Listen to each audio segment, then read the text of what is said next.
RTV Audio. Descarga la nueva app y disfruta de los programas de RNE y nuestros podcasts originales. Espacio en Blanco. En Radio Nacional de España, con Miguel Blanco. Bienvenidos de nuevo a esta segunda hora del Espacio en Blanco, 3 y 6, 2 y 6 en las Islas Canarias. Para todos los que estáis ahí conectados en directo ahora en Radio 1, Radio 5, los que nos escucháis en la radio online en más de 100 países por todo el mundo y los que nos descargáis en podcast, gracias por hacerlo.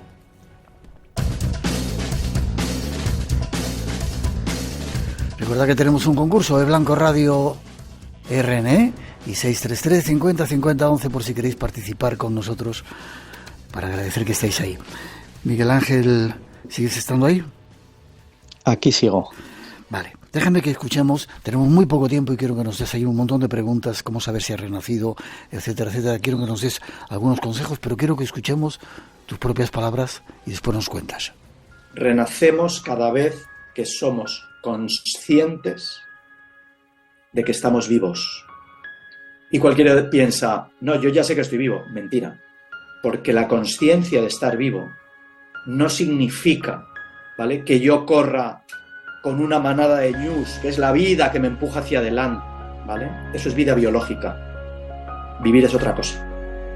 Vivir es ser conscientes, ¿vale?, del momento vital en el que estamos, ser conscientes de quiénes somos, ser conscientes de cuál es nuestro propósito vital, ser conscientes de que la vida tiene sentido, ser conscientes de cuál es el sentido de nuestra propia vida. Es decir, cada vez que somos capaces de entender el sentido de la vida y vemos que nuestra vida, o encontramos que nuestra vida, comprendemos que nuestra vida tiene sentido, es una oportunidad de renacer.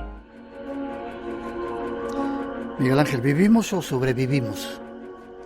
Es que sepas que muchas veces cuando me escucho desde fuera, las palabras me atraviesan como si no fueran mías. Sé lo que es eso. Porque en realidad, porque en realidad me doy cuenta de que las palabras no son mías, ¿sabes? Vienen de una conexión profunda, ¿sabes? Con la existencia, con el alma. Y para mí, o sea, una de las cosas que más dolor me provoca y me produce es darme cuenta de que hay tantos millones y millones y millones y millones de personas que realmente no viven, que simplemente sobreviven, ¿no?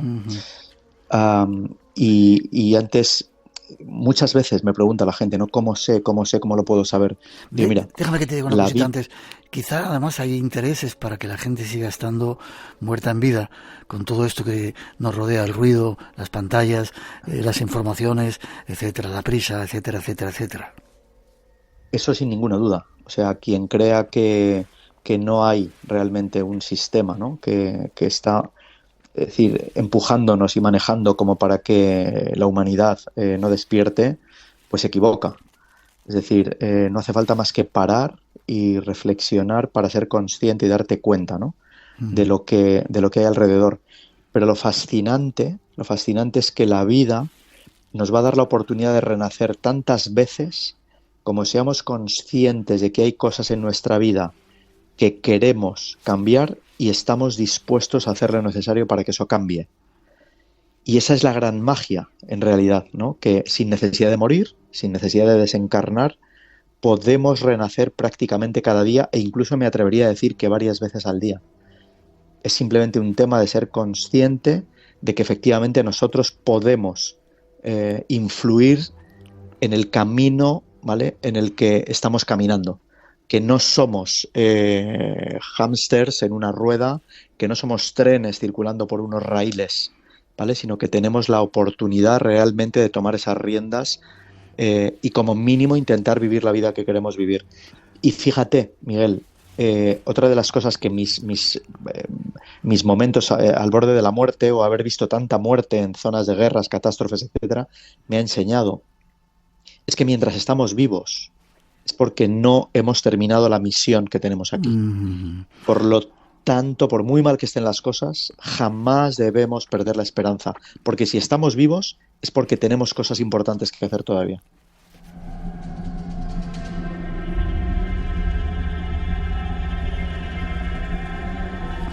¿Cómo saber ¿Para qué estamos aquí? Muy breve si puedes. Tendremos oportunidad de hablar, esto habría que contar muchas cosas. Pero ¿cómo saberlo? Pues mira, realmente las tres cosas que yo, es decir, después de tantos años de estudiarlo, de investigarlo, de vivirlo, he comprendido que nos impide vivir la vida que queremos vivir, son los miedos, que es un gran freno, es el sistema de creencias en el que nos ha hecho pensar que tenemos menos poder, menos fuerza de la que tenemos, que nos merecemos menos de lo que realmente nos merecemos, o que no vamos a ser capaces, ¿no? Y la tercera cosa son los traumas infantiles, que de manera consciente o inconsciente prácticamente el 100% de todos los seres humanos arrastramos desde que somos niños. Si no nos paramos a pensar y a reflexionar sobre eso, es imposible dar un salto cualitativo que nos permita ponernos ni siquiera a imaginar ni a soñar cuál es ese propósito vital, cuál es la vida que queremos vivir. ¿Me dejas que cuente una cosa de tu vida? Pues claro, mientras no sea sexual. un minutito casi. De pequeño eras gordito, ¿no? Sí. Y de pequeño se reían de ti porque tenías los ojos achinados. Así es. De hecho, el insulto con el que se burlaban de mí en clase, los niños, era chino. O sea, ni siquiera me llamaban gordo. Eso era como algo tan evidente. Sí, te llamaban chino. Sí. Y eso te jorobaba, iba a decir una palabra, te machacaba la vida, ¿no? Bueno, eso hacía que todos los días, antes de ir a clase o al volver, yo me mirara en el espejo, un espejo que teníamos en la entrada, en un taquillón, y me miraba a los ojos. Me miraba a los ojos y con las manos, ¿vale? Intentaba como cerrarlos, ¿no? Para imaginarme cómo serían esos ojos si no estuvieran achinados. O sea, imagínate lo que suponía. Sin embargo, las palabras pueden curar. Parece que una compañera llegó un día y ¿qué te dijo? Pues una niña de 15 años en el recreo. Yo, como estaba gordito, no jugaba fútbol porque no me dejaban jugar, porque no corría. Entonces me quedaba en clase muchas veces. Y una niña en un recreo se giró y me dijo: quiero que sepas que tienes los ojos más bonitos que he visto nunca en mi vida. Aquella frase de aquella niña me curó, Miguel. Ese es el poder de las palabras, que pueden destruir o que pueden sanar. Y recuerdo perfectamente que yo me fui a casa aquel día, me miré al espejo, evidentemente mis ojos eran los mismos que antes de salir de casa por la mañana, y sin embargo lo que yo vi en el espejo era algo muy diferente de lo que llevaba años viendo. Y desde aquel día de repente me enamoré, ¿vale?, de esos ojos, de mis ojos, y mis ojos pasaron realmente a ser, yo hago la broma, ¿no?, pero es verdad que pasaron como a ser un arma de destrucción masiva con respecto al resto de mis relaciones personales para toda mi vida, ¿no? Mi mirada se convirtió, algo que era un complejo, se convirtió en un arma poderosa de seducción. Las palabras sanan a veces. Las palabras sanan.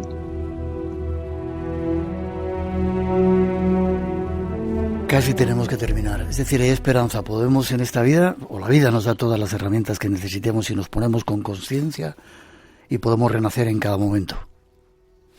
Sin ninguna duda. Miguel, si yo no estuviera 100% seguro de esto, bajo ningún concepto lo diría, bajo ningún concepto hablaría de ello. Pero la vida, a título personal y en otros cientos, miles de personas de las que he sido testigo, me lo han demostrado una y otra vez. Las dos cosas más importantes que tenemos que tener en cuenta en esta vida para poder caminar en esa dirección, uno es la esperanza, que hablábamos de la esperanza en el último capítulo del Camino Interior contigo. Uh-huh. O sea, que tú y yo hablábamos de eso, ¿no? Del valor y de la fuerza de la esperanza, que es la que nos tiene que hacer comprender y saber que por muy mal que esté todo, en algún momento puede cambiar, y que la esperanza es lo que nos da la fuerza para no rendirnos, que es la otra gran clave de esta vida. Es decir, o victoria o muerte, ¿vale? Pero no nos rendimos. Es decir, vamos a caminar en la dirección en la que nuestro corazón nos dice que tenemos que caminar. Si conseguimos llegar donde queremos, maravilloso, y si no, moriremos por el camino con honor.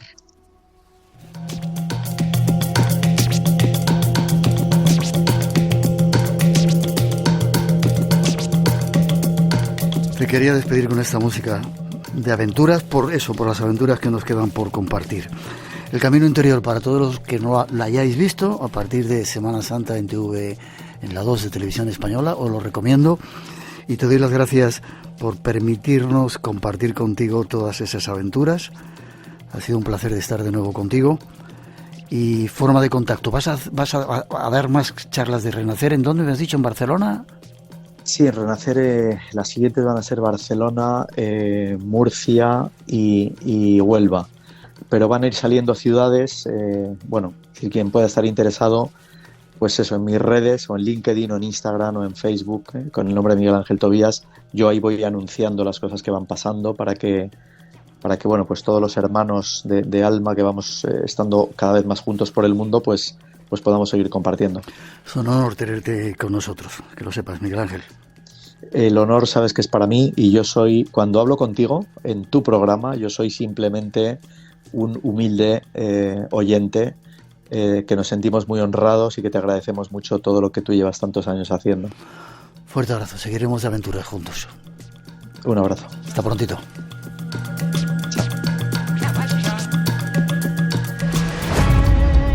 ¿Buscas respuestas a nuestras mismas preguntas? Estás en el sitio indicado. Estás en Espacio en Blanco, con Miguel Blanco. El domingo a las 2 de la madrugada, en Radio Nacional. 3:18, 2:18 en las Islas Canarias. Cambiamos de escenario y nos vamos con un nuevo argumento, no tan dulce como el que hemos tratado ahora, ya veréis.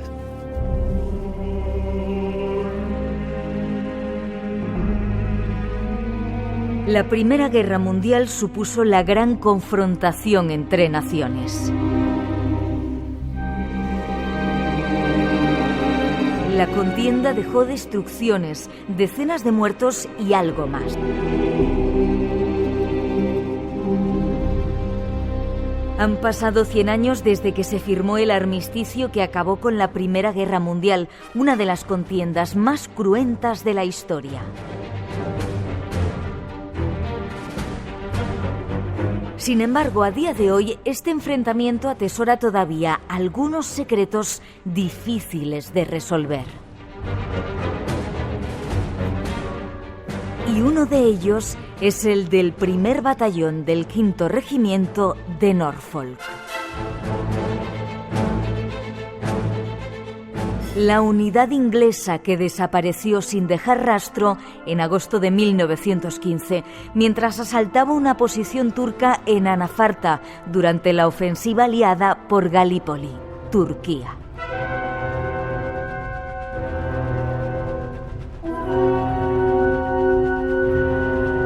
Es tan solo uno de los misterios de esa guerra. Hay más, y hoy tenemos un invitado en el programa que llega para desvelarlos. Stranger man who comes to me, a soldier on a 3-day spree, who needs one night's cheap ecstasy and a woman's arms to hide him. Esta música que estamos escuchando, que ahora nos explicarán lo que es, nos va a servir para hablar con nuestro siguiente invitado de mitos y leyendas de la Primera Guerra Mundial, invitado al que ya saludamos, Pablo Tresgallo.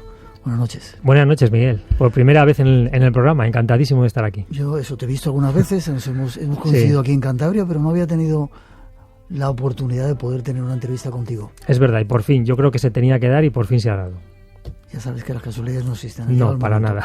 Escritor y sobre todo interesado en la Primera y Segunda Guerra Mundial. Sí, es una época, yo soy escritor, pero es una época histórica que me ha gustado siempre, me apasiona. Y cuando me preguntaste sobre qué podríamos hablar hoy, ¿no? Yo sé que en la Segunda Guerra Mundial se habla mucho. Y creo que la Primera Guerra Mundial es un conflicto que está un poco eclipsado por la dimensión que tuvo la Segunda Guerra Mundial. Más fallecidos, más destructiva, más países involucrados, más consecuencias históricas, pero creo que el origen y el germen están en la primera, y la primera tiene un atractivo especial, y es que ocurrieron muchos sucesos paranormales aparentemente que curiosamente no se dieron en la segunda, y sobre todo es por la mentalidad que había. Yo siempre digo, cuando hablo de la Primera Guerra Mundial, que la gente se enfrentó a ese conflicto con una mentalidad del siglo XIX, pero era una guerra ya del siglo XX y con avances del siglo XX. Vamos a ver algún ejemplo para que te des cuenta, Miguel, de que la gente en esa época vio y sintió cosas que no se podía explicar, porque ellos todavía estaban viviendo en otro siglo, pero ya estaban en el XX. Por ejemplo, Pues mira, cuando los alemanes bombardean París, la gente miraba hacia arriba, porque pensaban evidentemente que si las bombas caían del cielo era porque estaban bombardeando aviones. Sin embargo... ya conocían los aviones, claro. Sí, claro, ya hubo algún bombardeo durante la Primera Guerra Mundial. Rudimentario, no como los de la Segunda. Pero es que esas bombas que caían sobre París venían de un cañón a 120 kilómetros, el famoso cañón de París, que se llamó así. Entonces la gente no podía concebir que algo está a 120 kilómetros pueda ser tan potente como para llegar hasta París. Eso era absolutamente inconcebible. Hay más ejemplos, ¿no? Por ejemplo, se publicaron durante aquella época en una revista unas fotografías de unas hadas que supuestamente unas niñas habían visto las hadas de Cottingley, incluso Arthur Conan Doyle. O sea, digamos que esa mentalidad hizo, cuando los soldados franceses fueron al frente, iban con esos trajes de la época napoleónica, rojos, azules, muy llamativos. No, vamos a ver. Aquí se tiene que llevar trajes de camuflaje. Entonces, claro, se dieron cuenta rápidamente y cambiaron, pero los primeros meses de la guerra los soldados franceses iban con ese tipo de ropaje porque se enfrentaban, creían que iban a enfrentarse a un enemigo con espadas, con caballos, hay ametralladoras y hay un tipo de arma pues muy destructivas, la guerra por ejemplo, el gas. Es decir, ese tipo de cosas no existían, pero ellos no sabían que existían, vivían en otra época y cuando lo vieron de frente pues ya se dieron cuenta de lo que había. ¿Y por qué te has interesado tanto por los misterios de las dos guerras? Sobre todo esta primera. Hemos hecho programas hablando de la Segunda Guerra Mundial, montones de veces. De la primera no. ¿Por qué? Pues mira, es que en la Primera Guerra Mundial se dan una serie de casos que la mayoría tienen una explicación bastante razonable. Y me sorprende sobre todo eso, ¿no? Cómo la gente se tragaba todo. Yo lo que no quiero dar a entender es que en aquella época eran tontos y nosotros somos muy listos ahora, porque ahora nos las meten por todos los lados. Mira que tienen Face, mentiras, por todas las redes sociales, por televisión. Es decir, era una forma de mentir. Por ejemplo, mira, la propaganda fue un hecho muy importante durante la Primera Guerra Mundial. Creemos que en la Segunda, con Joseph Goebbels, era algo, digamos que fue cum laude, ¿no? Incluso hoy todavía muchos le imitan. Pero en la Primera Guerra Mundial, por ejemplo, los alemanes tenían también muy claro que era muy importante la propaganda. Ellos cuando entraron en Bélgica hicieron auténticas salvajadas. Para justificar esas salvajadas, ellos publicaban, sobre todo para su público, que era el alemán, para que les apoyara desde allí, decían: es que cuando pasamos por las ciudades de Bélgica, los niños y las mujeres nos tiran ácido por la calle. Nos tiran ácido. Por ejemplo, hemos encontrado cestos con ojos, que han sacado los ojos a los soldados. Todo eso no era cierto. ¿Qué pasó con los aliados? Vamos a contrarrestar con otra propaganda. ¿Cómo queremos ver a los alemanes? Como auténticos unos. Es decir, los alemanes cogían los cuerpos humanos, los hervían para sacar la grasa, para hacer mantequilla, para hacer glicerina. Los huesos de los soldados británicos y franceses los machacaban para dar de comer a los cerdos. Incluso fabricaban sopa. Bueno, una serie de barbaridades que entre los dos, digamos que se contraatacaban con esa propaganda haciendo carteles, etcétera, y de esa forma querían justificar las salvajadas que hacían allí.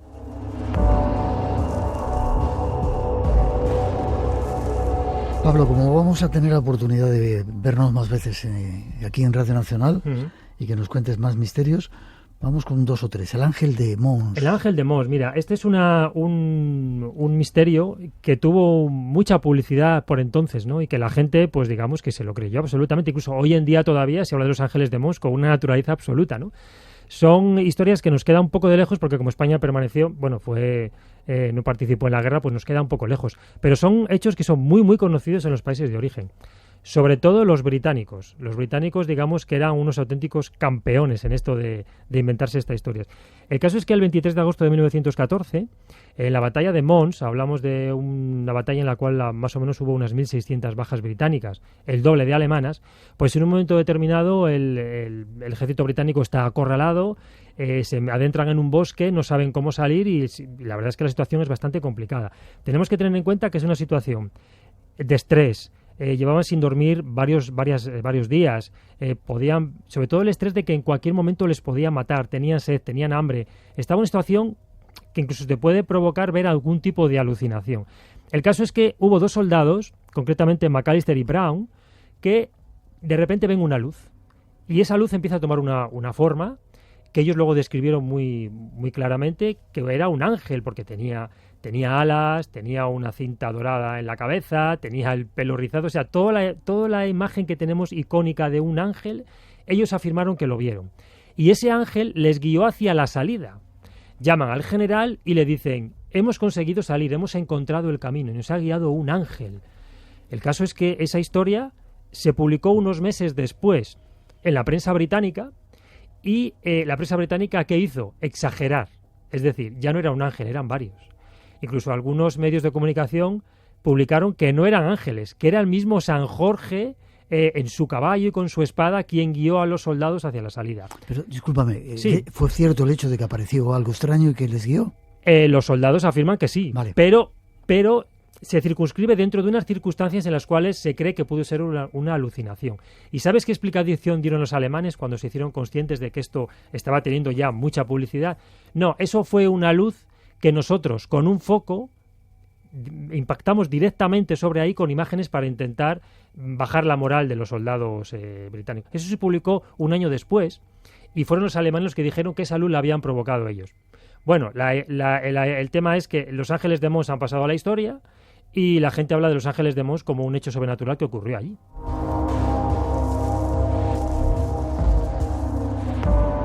¿Vamos al ejército de forajidos o...? El ejército de forajidos es muy interesante. Mira, el ejército de forajidos es un mito y una leyenda, pero tiene más dosis de realidad, porque no es del todo incierto. No es como los ángeles de Mons, que podemos creérnoslo o no, que en unas determinadas circunstancias de cansancio pudieran ver alguna alucinación, o incluso los alemanes, que fueron ese foco, ¿no? El caso es que durante la Primera Guerra Mundial hubo desertores, como en todos los ejércitos, ¿no? Entonces, esos desertores eran de varios ejércitos. Había franceses, alemanes, turcos, italianos, de todo. Entonces, digamos que todos estos desertores se juntaban y formaban bandas. Claro, eran unos, imagínate, unos ejércitos pues con un pantalón de un ejército con una chaqueta de otro, desaliñados, o sea, sucios, forajidos, o sea, un aspecto realmente que da miedo, ¿no? Hambrientos, sedientos. Entonces, dentro de los propios ejércitos se comentaba cómo estos ejércitos de forajidos aprovechaban para robar a los muertos o incluso por la noche robar a los ejércitos, a los vivos, digamos, ¿no? Se adentraban en las trincheras y robaban. Entonces, muchos ejércitos tenían miedo de la aparición de estos forajidos, incluso tenían más miedo que al propio enemigo, ¿no? Porque ellos se acercaban y robaban. Entonces, sí es verdad que se dio algún caso, también los británicos, siempre son los mismos, en los cuales dicen que les pusieron una trampa, pusieron comida y una campana por si llegaban que tocara, ¿no? El caso es que al día siguiente la comida no estaba y la campana no sonó. Y luego la leyenda se acrecentó cuando, al final de la guerra, se corrió un rumor de que los ejércitos vencedores se encargaron de buscar a estos forajidos para eliminarlos y gasearlos. Y se dice que los pocos que daban por ahí, forajidos, fueron eliminados.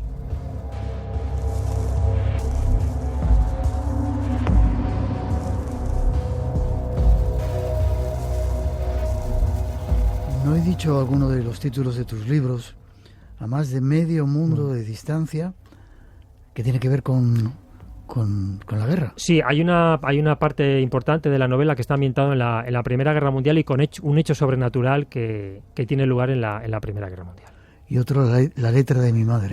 Esa es una novela más costumbrista, esa es mi última novela. Qué bonito. Y bueno, sí, eso me ha dicho, que el título es muy bonito, y es verdad. Y han gustado mucho las dos novelas, son mis dos últimas publicaciones y la verdad es que están teniendo bastante éxito y estoy encantado con ellas. Me alegro mucho. El soldado crucificado. Mira, otra de las Soldado historias que nos proponías. Es una historia increíble, el soldado crucificado, porque pasa como con los forajidos.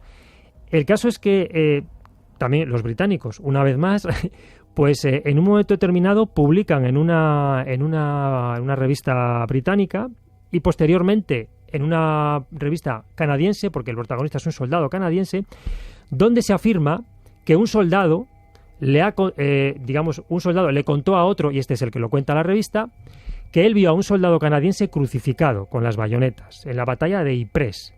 Ypres hubo 4 batallas y una de ellas, concretamente la de Passchendaele, que hubo 550.000 bajas. Wow. Hay cifras en las batallas de la Primera Guerra Mundial como Verdún, como esta de Ypres. 550.000. 550.000 bajas. Mira, es un pequeño apunte. El ejército británico y el francés perdieron más soldados en la Primera Guerra Mundial que en la Segunda. Es un dato sorprendente. Sí. El día más nefasto de la historia del ejército británico fue el 1 de julio de 1916. 57.000 y pico bajas, 20.000 muertos en una sola jornada. No se repitió nunca en la Segunda Guerra Mundial, jamás. Bueno, pues en la batalla de Passchendaele, donde participaron soldados canadienses, afirmaron haber visto un soldado crucificado. ¿Qué pasó? Que esto llegó incluso al Parlamento británico. Y lo comentaron. Era canadiense el soldado. Era canadiense, pero formaba parte de las tropas de la Commonwealth. Y entonces se comentó incluso en el Parlamento británico, y esto hizo, fíjate, hasta ese momento no había habido ataques contra comercios regentados por alemanes. Y la publicación de esta noticia hizo que se provocaran altercados y rotura pues de cristales y de tiendas regentados por alemanes. Fue tremendo. ¿Qué pasó con esta historia? Que se dio por cierta absolutamente. Es más, en 1919 se inaugura un monumento en Hyde Park relativo a este soldado crucificado. Alemania protestó y se tuvo que retirar.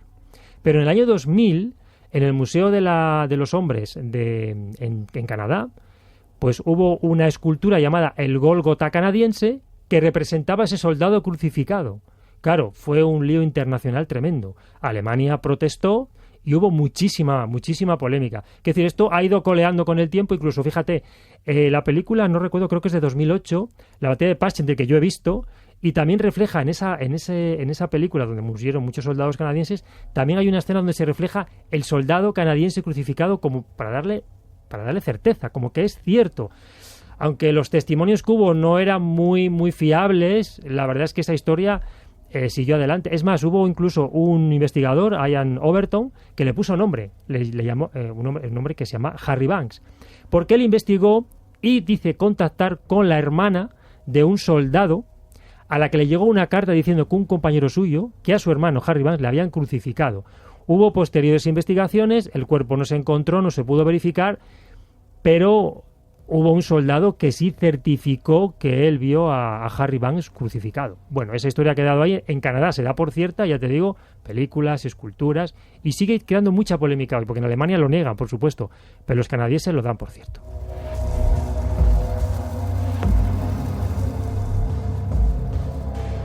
De la tierra nos vamos al mar. Hay una historia de un submarino encantado, el U-65. El U-65, es impresionante la historia de este. También vamos a ver cómo tiene un poco de leyenda, pero también tiene cosas de certeza. Hay cosas que son reales y están comprobadas por la Marina alemana.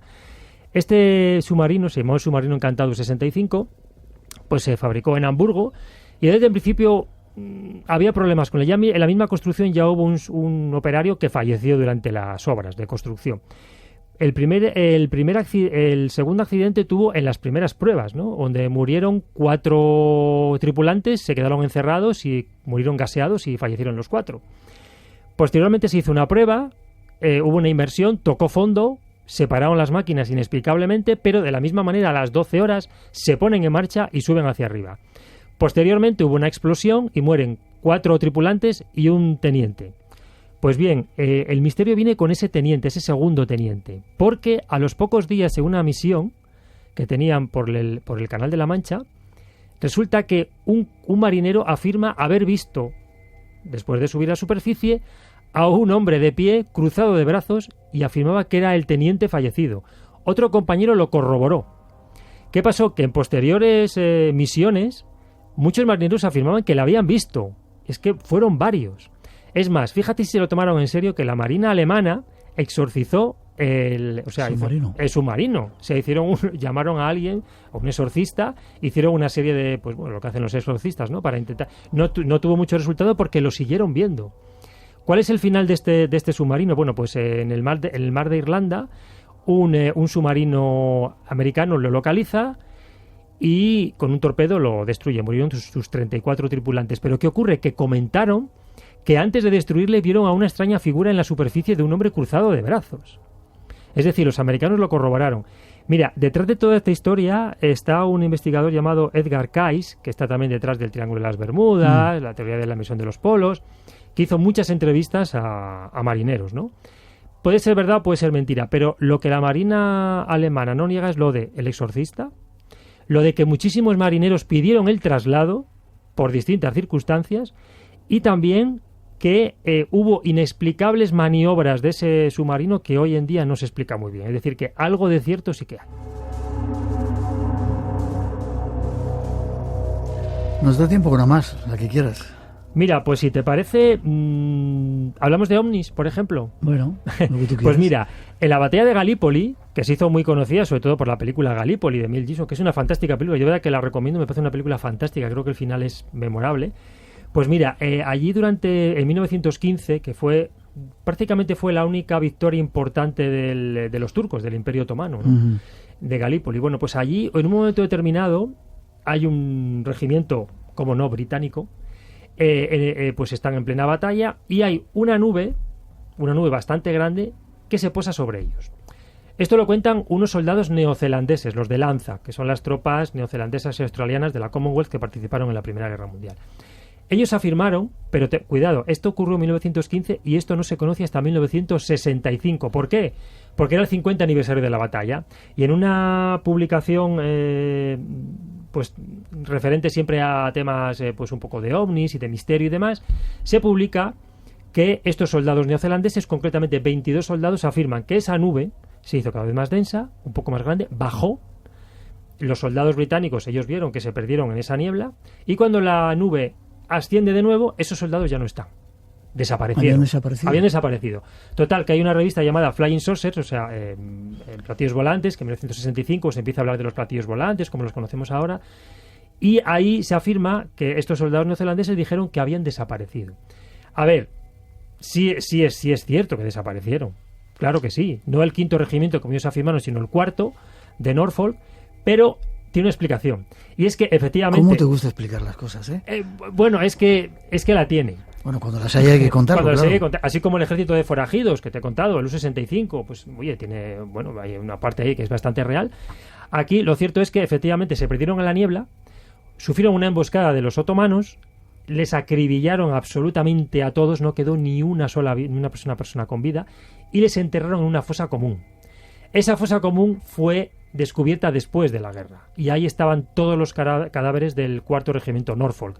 Pero claro, en 1965, cuando esto se publica, digamos una época de implosión de los ovnis, pues todo el mundo dio por cierto que a esos soldados se los habían llevado unos ovnis.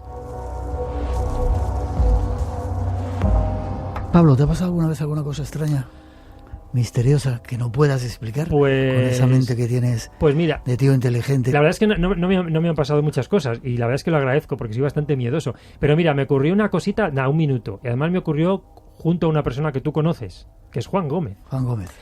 Fuimos aquí en Cantabria, es muy típico, como en tus otros sitios, ir a la Berrea, a ver al monte. A mí no me ha llevado, tiene que llevar. No te ha llevado. Bueno, pues nada, este septiembre no pasa. Vale. Pues fuimos a la Berrea y a la vuelta era totalmente de noche y bueno, lo típico es volver y vas escuchando los berreos de los venados y tal, ¿no?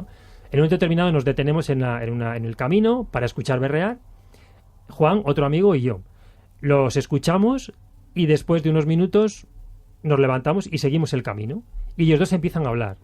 Y dice, bueno, ¿qué te ha parecido esas risas que hemos escuchado? Porque era totalmente oscuro, pero podía haber otros grupos de gente por ahí escuchando. Y yo digo, ¿qué risas? Yo no he oído nada.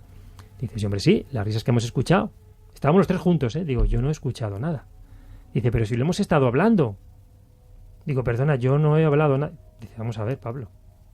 Yo hay 2 o 3 minutos que no sé dónde estuve, pero yo ni escuché las risas, ni recuerdo haber hablado de ello, ni que ellos hablaban de esas risas. Yo no sé lo que pasó en esos 2 minutos, pero en esos 2 minutos no estaba ahí. Cosas misteriosas que ocurren por aquí, por Cantabria. Lo he pensado muchas veces, pero no sé exactamente qué ocurre en esos 2 o 3 minutos. Hemos empezado con música, terminamos con música. Me parece perfecto. Strange young man who comes to me, a soldier on a 3-day spree, who needs one night's cheap ecstasy and a woman's arms to hide him. ¿Qué significa esta música? Mira, la primera canción hemos puesto, es una historia muy bonita, yo recomiendo que de verdad que la escuchen o que vean la letra, porque habla de una prostituta que recibe a un soldado francés, pues llega exhausto, acabado, derrotado, y ella quiere complacerle de alguna manera, por lo menos que tenga un día feliz en su vida, porque igual al día siguiente muere, ¿no? Y luego hay otra canción titulada John Condon, que es otro de los mitos que se crearon durante la Primera Guerra Mundial. John Condon es una tumba que es muy visitada, porque supuestamente es la de un chico de 14 años que falleció, que se alistó. Es decir, sería la víctima no civil más joven.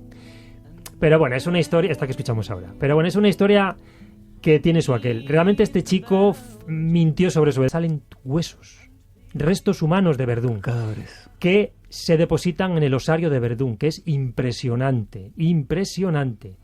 El mayor cementerio militar de Europa está en Ypres, en Bélgica.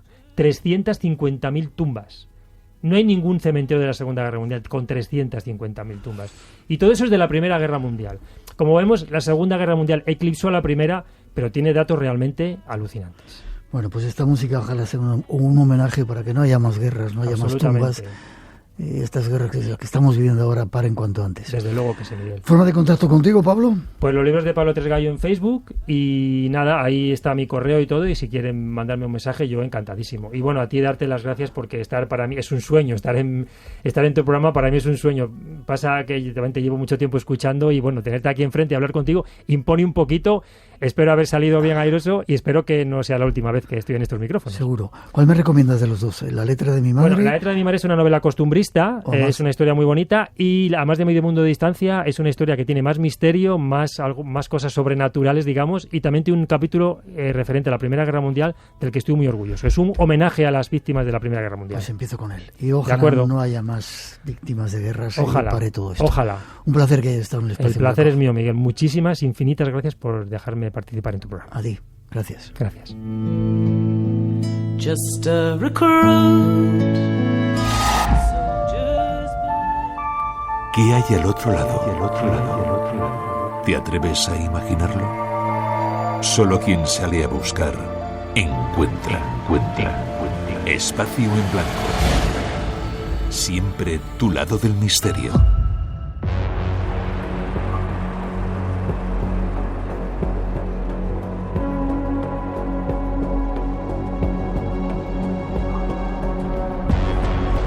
Juan Gómez, nuestro compañero, tiene la costumbre de llevarnos a lugares y explicarnos extrañas experiencias. Hoy creo que tiene que ver incluso una que dice que aparece un rostro en una fotocopia. Buenas noches, Juan. Muy buenas noches, como siempre. Vamos a por esos misterios, Miguel. Un placer que estés de nuevo con nosotros. Y por supuesto el placer es mío y además, por partida doble, ya no solo por estar aquí en el Espacio en Blanco, sino evidentemente por el misterio que hoy nos aguarda y que está relativamente cerca de donde me encuentro, pero que es absolutamente desconocido, así que hoy lo vamos a descubrir para todos.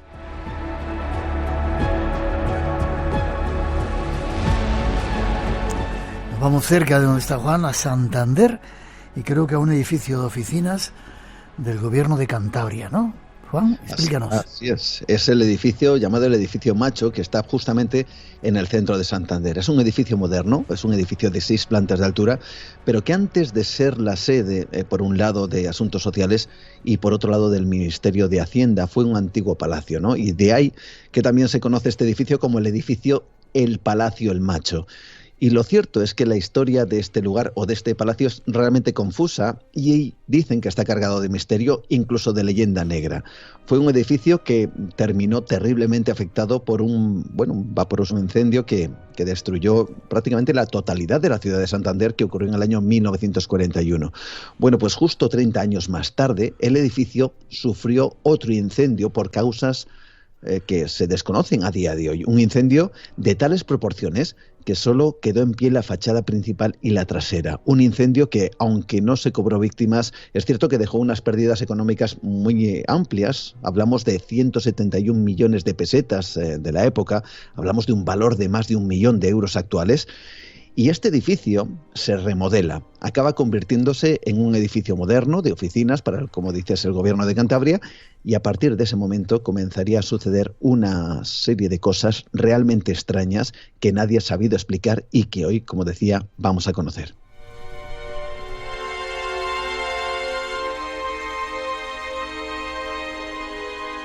Has dicho, Juan, que era un palacio, entonces era antiguo. Sí, era un palacio, efectivamente. De hecho, tuvo varios propietarios. Incluso ese palacio, que en realidad tuvo vamos a decir que diferentes usos, porque algunas de sus plantas se utilizaron para funciones comerciales, este desaparece prácticamente en ese último incendio del año 1971. Se remodela, es decir, se tira abajo incluso esas fachadas que quedaron en pie y se reconstruye por completo. Ahora mismo es un edificio cúbico, es un edificio que tiene un aspecto tremendamente moderno, nada que ver con lo que podríamos pensar que pudiera ser un inmueble pues encantado, ¿no? Con esa herrumbre, con ese aspecto tan de película de terror. Es todo lo contrario. Y sin embargo, lo que sucede en su interior, sobre todo en sus 3 primeras plantas, es algo digno precisamente de alguna de esas películas. Y tenemos, además, testimonios de personas, y ojo porque hablamos de un edificio gubernamental, un edificio en donde hay funcionarios, y estos no son dados precisamente a hablar de estas cosas. Sin embargo, tenemos el testimonio de uno de ellos que nos cuenta algunas cosas que dicen sucede en el interior de ese edificio en Macho. Sí, yo estuve trabajando allí durante 14 años y es verdad que durante el tiempo que yo estuve allí, al menos durante una época, se produjeron actos, pues al menos sucesos al menos un poco inquietantes, ¿no? Los vigilantes nos comentaban, por ejemplo, que por las tardes algunas veces se ponían en marcha las impresoras y se imprimían cosas cuando no se había enviado nada desde el ordenador. O también, por ejemplo, el tema del ascensor, que eso sí lo viví yo alguna vez, que subía o bajaba sin que nadie hubiese apretado el botón. Otro aspecto interesante es el tema de la alarma de incendios. Conociendo la historia no del edificio, sino del edificio que había anteriormente, que se incendió varias veces, pues la alarma de incendios saltaba constantemente, es decir, pasaba muchas veces. De hecho, al principio nos asustábamos, pero luego la verdad es que no hacíamos el personal mucho caso, porque sabíamos que se saltaba sin ningún motivo la alarma de incendios y al principio pues sí que nos inquietaba un poco y después ya no hacíamos caso. En caso de que hubiera habido un incendio de verdad, por eso que hubiese ocurrido, porque la verdad es que nosotros ya como que pasábamos un poco del tema.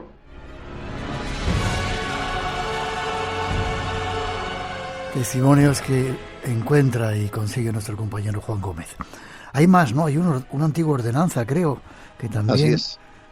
Sí. Así es, una antigua ordenanza que lo que se encuentra no es precisamente pues un hecho fantasmal, sino un curioso personaje, un curioso visitante, porque recordemos que es un edificio público, por lo tanto se tienen que realizar diferentes gestiones y todas ellas de cara al público. Bueno, pues hubo uno de estos visitantes que le contó algo a la ordenanza. Tuvimos la oportunidad de hablar precisamente con este antiguo, hay que decir, ordenanza de ese edificio Macho, y lo que nos contó, pues una vez más nos desconcierta. Vamos a escuchar su testimonio. Fue un hecho curioso. Cierto día, un visitante, un señor, se me acercó y me hizo una pregunta algo especial. Me preguntó en concreto si llevaba mucho tiempo trabajando en el Palacio Macho y si conocía la historia de este edificio. Me comentó de que este edificio seguramente habría alguna historia algo tenebrosa, porque, según él también, rondaban o deambulaban unas energías o unos elementos que no todo el mundo los podría distinguir. ¿O sentía lo que allí pasaba o era un tipo extraño que venía a avisar, no? Claro, cuando hablaba de energías o elementos, en realidad a lo que se refería es que esa persona podía ver entidades en el interior de ese edificio y que estaba convencido que algo había ocurrido en esas estancias, tanto por parte del antiguo edificio, el antiguo palacio, como por parte del edificio moderno y actual. Este visitante además desaparece de manera misteriosa y deja a este funcionario, a este antiguo ordenanza, pues casi ojiplático y además con ganas de averiguar algo más. Sin embargo, desapareció y no dio más información. Pero entre todos los aspectos realmente siniestros, incluso que dicen se manifiestan en ese lugar, en esas sobre todo 3 primeras plantas de ese edificio, hay un caso que nos cuenta nuestro primer testigo y que tiene que ver con una fotocopiadora y con lo que comentabas antes, un rostro que aparece y que a él, desde luego, le puso los pelos de punta. Y el capítulo más, para mí, más sórdido, porque yo lo llamaría así, fue cuando estábamos en la sala de la fotocopiadora y una compañera mía hizo una fotocopia, metió un paquete de hojas y estas fotocopiadoras automáticas que salen todas como muy rápido, un taco de hojas, Y en la última hoja vimos que había algo que no estaba en los originales, es decir, se fotocopió algo que no estaba en los papeles originales. Y era un rostro de pequeño tamaño, pero que se veía claramente que era un rostro, o sea, no es que se podía difuminar, vaya apurando mucho, no. Viéndolo desde cualquier posición, era un rostro. La más sorprendida de todos fue una compañera mía. Nos comentó con posterioridad, con mucho temor y bastante asustada, es que ese rostro se parecía al de su madre. Qué curioso. La pregunta es, ¿siguen produciéndose esos fenómenos? Pues parece que siguen produciéndose esos fenómenos. De hecho, fíjate, hay una curiosidad, y es que esas 3 primeras plantas, que es donde suceden prácticamente todas estas anomalías, fueron desalojadas. Y el gobierno de Cantabria puso, vamos a decir como excusa, que en realidad era porque, bueno, le costaba mucho el alquiler de esas plantas. Sin embargo, construyó todo un edificio, ¿no?, para llevar el Departamento de Bienestar Social a un edificio completo y que evidentemente costaba mucho más que el alquiler de esas plantas. Así que muchos piensan que fueron precisamente estos fenómenos lo que provocó que finalmente el gobierno decidiera trasladar los trabajadores, los funcionarios de allí, ¿no? Pero lo que ocurre es que a día de hoy esas plantas se han vuelto a ocupar, en este caso estamos hablando de la parte de Hacienda, y dicen que siguen manifestándose estas cosas, y lo cuenta precisamente nuestro testigo. Atentos. Y bueno, pues esas son algunas de las cosas que ocurrieron allí, porque las cosas, yo ahora no trabajo allí hace ya bastantes años, pero parece ser que siguen ocurriendo cosas, y yo es lo que viví. Yo no tuve ningún problema, hay que decir, yo allí estaba encantado de trabajar, pero es verdad que hoy en día parece ser que todavía el personal que trabaja allí, yo ya no, pues sí parece ser que todavía ocurren ciertas cosas. ¿Tuvo problemas por contar estas cosas el testigo? ¿Tuvieron problemas o no? Sí, tuvo problemas. De hecho, no sé si se nota, pero hemos tenido que distorsionar la voz del testigo, sí, porque cuando él empezó a contar estas cosas, sus directores le llamaron, como se suele decir, le llamaron al orden. Le sentaron en un despacho y le dijeron que no podía contar esto. Ojo, no porque no fuera cierto, sino porque no era bueno que se supiera lo que estaba ocurriendo en ese edificio, en esas sobre todo 3 primeras plantas de este palacio o edificio El Macho. No porque, insisto, no fuera verdad. Qué curioso. Además, terminando, ¿está enfermo el edificio? ¿Es un edificio enfermito? Sí, es un edificio. ¿Qué significa? Claro, fíjate, esto de edificio enfermo no es algo que, vamos a decir, se diga por espectacularidad. Es una denominación oficial que se hace a ciertos edificios que producen una suerte de extraña enfermedad o dolencia, principalmente a las mujeres.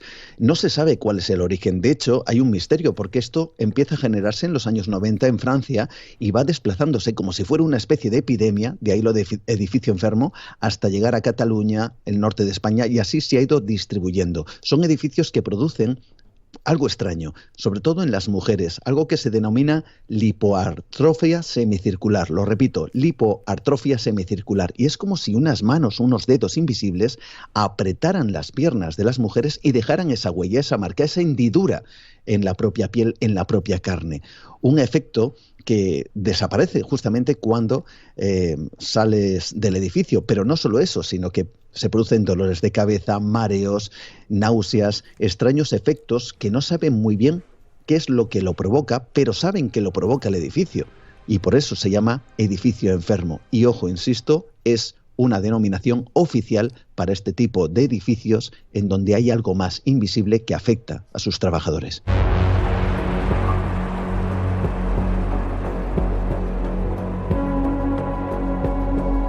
Bueno, pues cuando vayamos a Santander juntos, no vamos a este edificio, ¿vale? Yo que me apunto a todos, a este no vamos, ¿vale? No, pasaremos si quieres cerca, le veremos desde fuera. Vale, desde lejos. ¿Forma de contacto contigo, Juan? Pues rápidamente, a través de las redes sociales, en Facebook, mi perfil Juan Gómez Ruiz, o a través del email del programa, juangomez_en_blanco@gmail.com. juangomez_en_blanco@gmail.com. Un abrazo fuerte, hasta prontito. Un abrazo. Hasta ahora.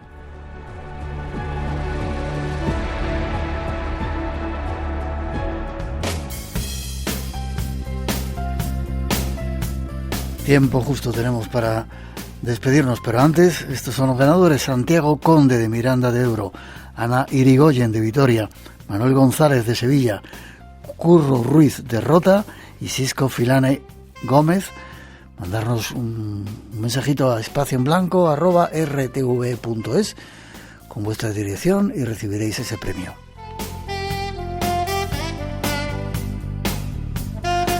Como siempre, ha sido un placer compartir con todos vosotros estas 2 horas.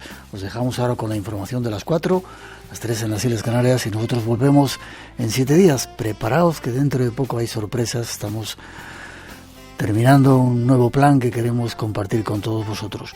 Y ahora un poco de música que tiene que ver con eso que hemos hablado hoy de renacer. Abrigarse que hace frío. Feliz semana. Nos vemos en el Espacio en Blanco. Por hoy terminamos. Recuerda que tienes una cita con el misterio, aquí en Radio Nacional. Será dentro de 7 días, en el Espacio en Blanco. Hasta entonces, feliz semana.